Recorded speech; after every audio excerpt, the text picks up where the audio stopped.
Tudo começou para mim quando eu me dei conta que o meu judaísmo estava ligado à comida que tinha na minha casa todos os dias, que era basicamente uma comida, judaica sefaradi.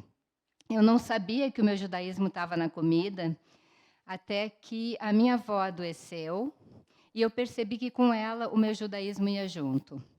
Minha avó tinha vindo da Turquia e fazia aqui no Brasil a comida que ela comia na casa dela, no país de origem. Ela havia ensinado para minha mãe essa comida, e isso era o que tinha na nossa mesa no cotidiano. Eu não tinha aprendido a fazer a comida judaica sefaradi. Aliás, ninguém na minha geração sabia fazer a comida das avós, na minha família, né.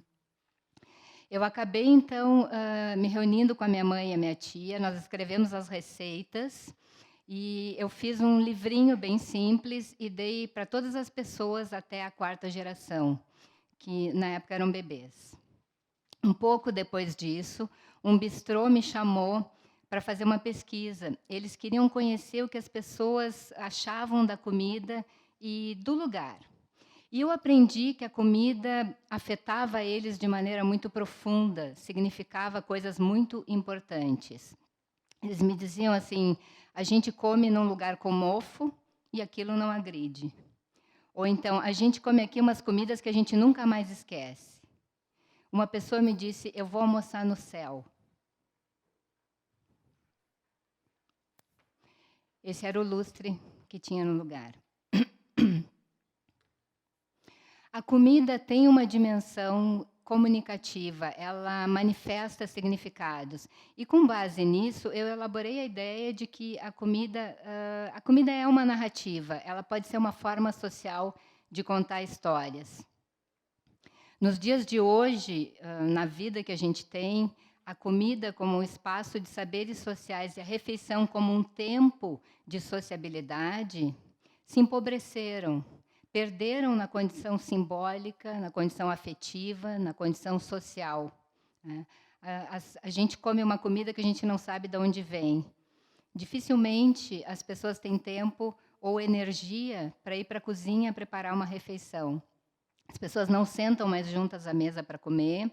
Quando sentam, não conversam, está cada um na sua telinha, né? Vocês já devem ter tido esse tipo de experiência, ou pelo menos ter visto, se não vivenciaram. Então, a sociabilidade, que está na essência da comida, está escorregadia, está fugidia. E é nesse contexto que a comida do Mário, a comida no bistrô e a comida no restaurante mínimo reagem e mostram que existem âncoras. E é sobre elas que eu quero falar para vocês. 3 comidas e o amor. São 3 histórias, têm diferenças, mas têm uma coisa muito importante em comum. A primeira é a história da comida do Mário. A comida do Mário é uma comida de cozinheiro.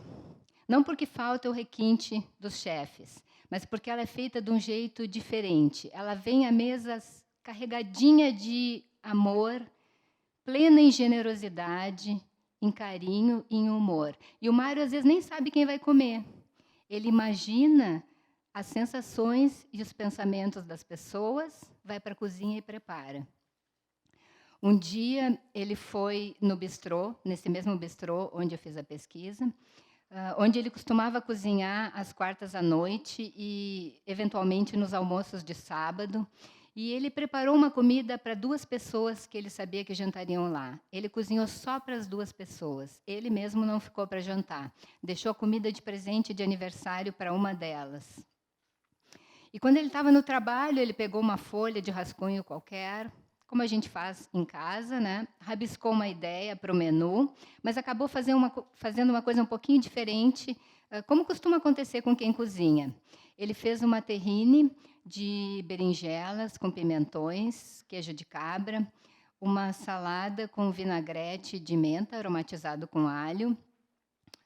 O prato principal era um salmão com molho de massa verde e vinho. Tinha uma surpresa de gengibre em algum lugar daquele salmão. E acompanhava um arroz com abobrinhas refogadas. E para sobremesa ele fez uma torta de frutas. e a aniversariante era eu. Vocês imaginem a minha emoção, a minha felicidade e a minha gratidão quando eu cheguei para jantar e recebi aquele mundo de doação num prato. Um pouco depois disso, o Mário foi na casa de uma amiga que estava doente na alma, e ele fez para ela uma comida clara e sem expectativas.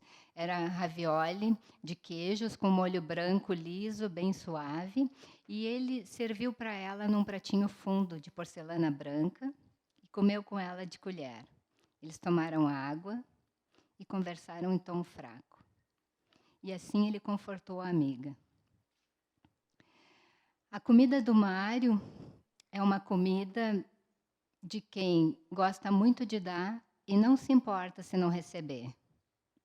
Ela é uma comida de cozinha de casa, de cozinha que tem história que importa. O Mário não tem restaurante, ele faz outra coisa para viver. Ele cozinha para a família e cozinha para os amigos. Ele cozinha por eles. A outra história é a história da comida no bistrô. A comida no bistrô, assim como a comida do Mário, é uma comida de cozinheiro. Era um lugar bem pequeno, que servia poucas mesas. Os clientes eram sempre os mesmos. E ninguém na equipe que trabalhava lá tinha treinamento profissional. E ali se estabelecia um cotidiano afetivo, quase familiar, porque as pessoas iam sempre, todos os dias, sempre as mesmas. Os garçons e garçonetes tinham uma relação de relativa proximidade com os clientes, conheciam eles pelo nome e até ligavam para dizer quando tinha uma comida que eles gostavam. Eles ligavam e diziam: oi, aqui, hoje a gente está fazendo uma comida que tu gosta, se der, vem aqui, passa para comer com a gente. Tudo era feito com muita delicadeza, não havia pressão. Esse lugar tinha uma decoração muito inusual, era extremamente criativo. E os enfeites, os bibelôs, os vasos de flores, os quadros, trocavam de lugar toda hora, quase todo dia. Então, um dia tinha um quadro numa parede, no outro dia o mesmo quadro estava na outra parede. E isso acontecia com todos os objetos. Os clientes achavam isso muito interessante, porque dentro daquela rotina que eles estabeleciam ali, havia sempre o inesperado. A cozinha preparava a comida pensando em quem ia comer. Então, tinha um cliente que dizia: quero ovo em cima, outro dizia: quero ovo embaixo, e a cozinha fazia isso com muita alegria. Um dia, o prato do menu era o risoto que cada cliente quisesse comer. Cada um imaginou um risoto e a cozinha preparou um diferente para cada um. Vocês imaginem a trabalheira que é isso para uma cozinha de um bistrô pequeno, onde ninguém tem treinamento profissional. Mas eles faziam isso com muita alegria. Numa outra situação, um cliente pediu: eu quero a metade da fatia de bolo mousse de chocolate com a metade da bola de sorvete de creme com amêndoas. E o garçom olhou para ele e disse: então me dá o esquadro.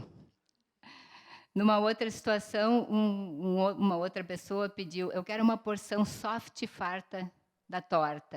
Ele estava de dieta, mas não queria privação. Todas essas situações eram levadas com muita alegria, com muito bom humor por quem trabalhava lá. As comidas desse lugar eram inusuais, como a decoração, para a cultura culinária da época, né? Eles serviram beterrabas carameladas, serviram pepino japonês na manteiga, e as pessoas adoravam. Serviram peito de frango embrulhado num crepe com molho de chocolate, pimentas e canela, sorvete de gengibre. As pessoas gostavam muito disso e me diziam: as comidas aqui são inteligentes. Esse lugar criou os almoços de sábado, que eram eventos muito festivos. E, nessas ocasiões, eles convidavam alguém que gostasse de cozinhar para criar um menu e preparar a comida para todos os clientes. Depois a pessoa ia embora, não precisava arcar com os encargos administrativos, né? Era basicamente brincar de restaurante. Os clientes recebiam tanta coisa lá e coisas tão importantes que eles não queriam pagar, eles achavam que não dava para misturar tudo isso que era muito bom com dinheiro. E eles preferiam anotar os gastos num caderninho e acertar no fim do mês, ou até receber uma fatura mensal em casa. A essência da comida no bistrô era a vida, toda a comida da vida. Mas junto com ela era o amor, a beleza, a dedicação e a brincadeira prazerosa entre a rotina e o inesperado. A pessoa que tinha concebido aquele lugar, uma cozinheira, ela achava que os restaurantes eram muito formais e uniformes, e ela tinha imaginado que no dela, os garçons e garçonetes serviriam os clientes dançando, porque para ela a comida é magia, amor e encantamento.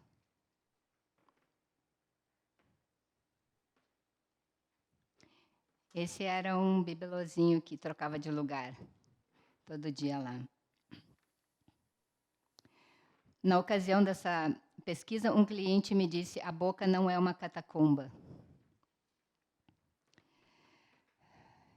E a outra história é a história do restaurante mínimo. O restaurante mínimo é o restaurante de uma mesa só e de um homem só, o senhor Enzo. Enzo é um nome fictício, tá? O senhor Enzo era o proprietário, o gerente, o cozinheiro, o garçom e o segurança. E a mesa de refeições era na casa dele. Eu fui jantar lá com um grupo e a pessoa que fez a reserva contou que foram inúmeros telefonemas até que ele tivesse se certificado de que tinha ajustado o menu de forma que todos fossem ficar satisfeitos, para o gosto de cada um. Quando nós chegamos lá, a gente foi para a sala de estar dele e o senhor Enzo, com gestos quase de um profissional, ia servindo os aperitivos. Uma pessoa que estava conosco reparou que tinha uma parede laranja e ele disse: laranja abre o apetite. Quando o senhor Enzo se certificou que estava todo mundo bem servido, ele veio para a sala, sentou conosco e começou a conversar.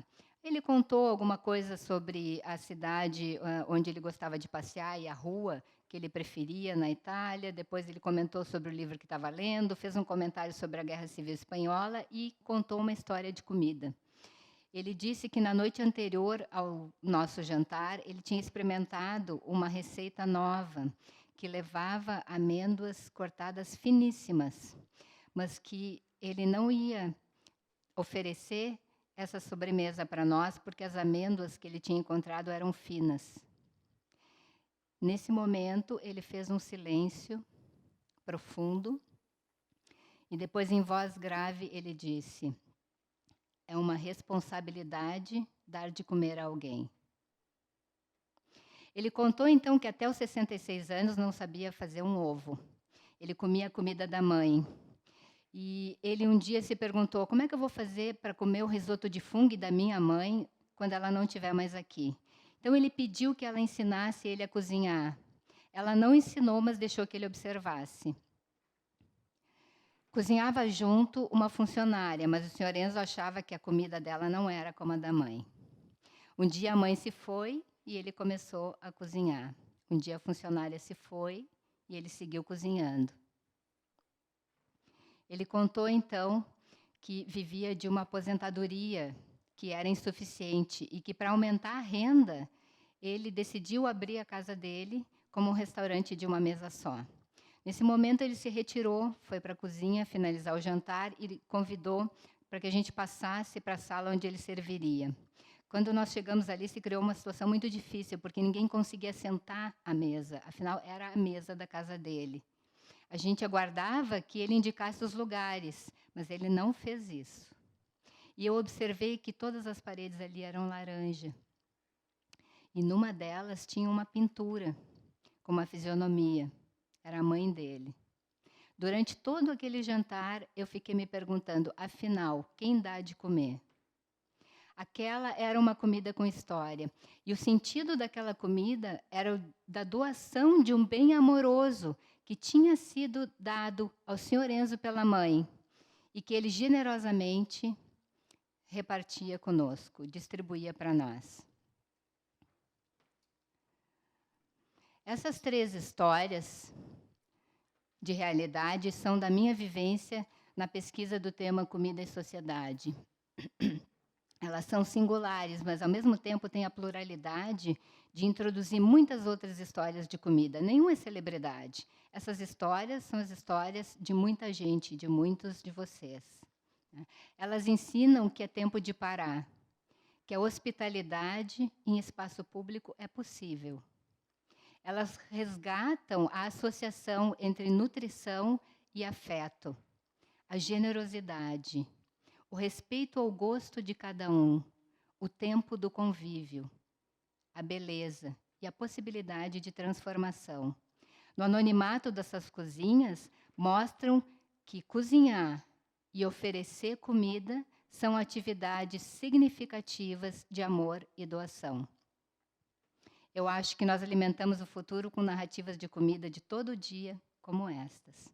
Esse é o fogão da minha casa, na época em que eu nasci, onde era feita a comida que me deu o meu judaísmo. Muito obrigada.